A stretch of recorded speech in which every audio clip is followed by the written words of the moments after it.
The last type of problem that we'll cover in this section is a type of problem called related rates.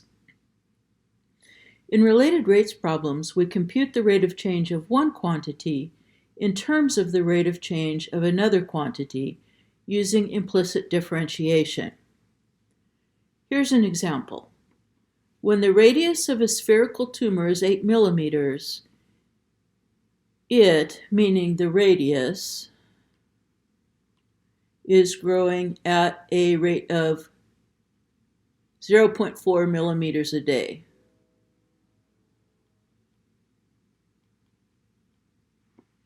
How fast is the volume of the tumor changing at that time? Now, in these related rates problems, t will be our independent variable. It wouldn't have to be, but it generally is in related rates problems, and we'll stick to that. So maybe I'll even make a note of that up here.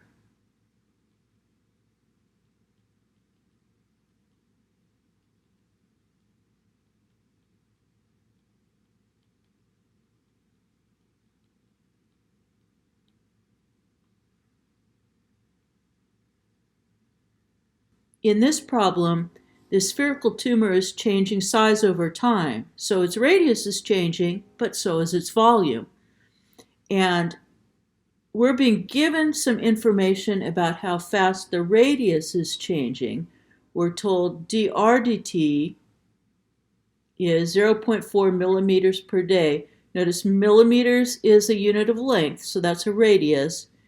Days are a unit of time, so we have dr over dt working out to be 0.4, and that's true when the radius is 8 millimeters. So the radius will be changing at a different rate at different times, apparently, but what we know is that when the radius happens to be 8 millimeters, the radius will be changing at a rate of 0.4 millimeters per day.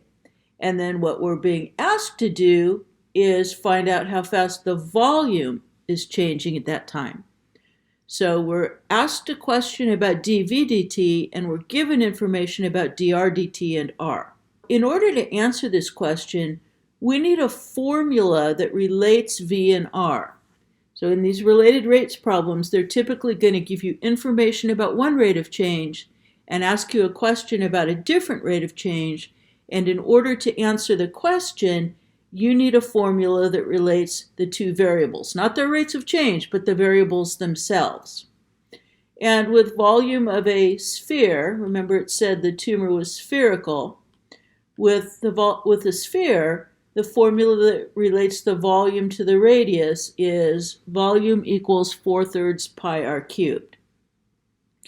Once you've got a formula that relates your two dependent variables, so v and r both depend on time,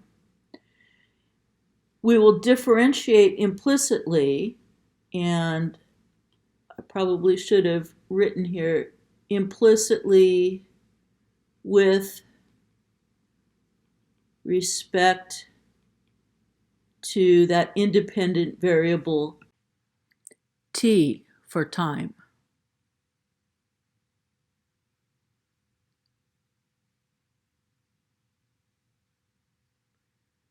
So I'm going to put d dt on both sides of our equation v equals 4/3 pi r cubed. On the left-hand side, all I can really say is that that's dv dt. I don't know what that is. In fact, that's what the question's asking me about. On the right-hand side,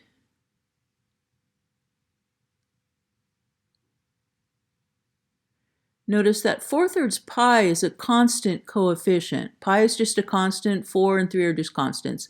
So that constant coefficient is going to come out front and multiply the derivative of the remaining function. So we'll have 4/3 pi times d dt of r cubed. Now, what's d dt of r cubed? We have to remember that r is a function of t.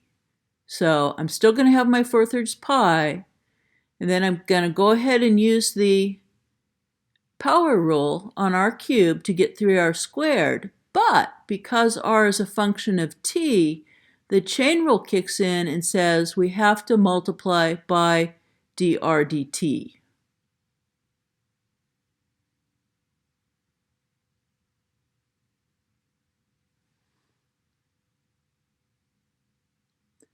What we're not doing, what we're not being asked to do, is to compute ddr of r cubed. If we were, that would be saying think of r as the independent variable, just use the power rule, get 3r squared. But that's not what we're doing. We're doing ddt of r cubed, and r is a function of t. So that's why we needed the chain rule there.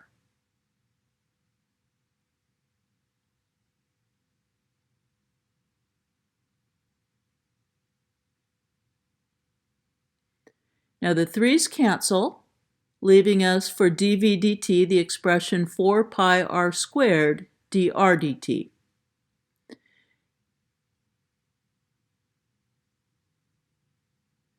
Now I can use the information that I was given. I was told that when r equals 8 millimeters, dr dt will be 0.4 millimeters per day, and we're asked for dv dt at that time, so we have dv dt equals 4 pi times r squared, but we're putting an 8 in for r, times dr dt, and we're putting in 0.4 for dr dt. And you'll use a calculator to crunch the numbers, and we get approximately 322 cubic millimeters per day.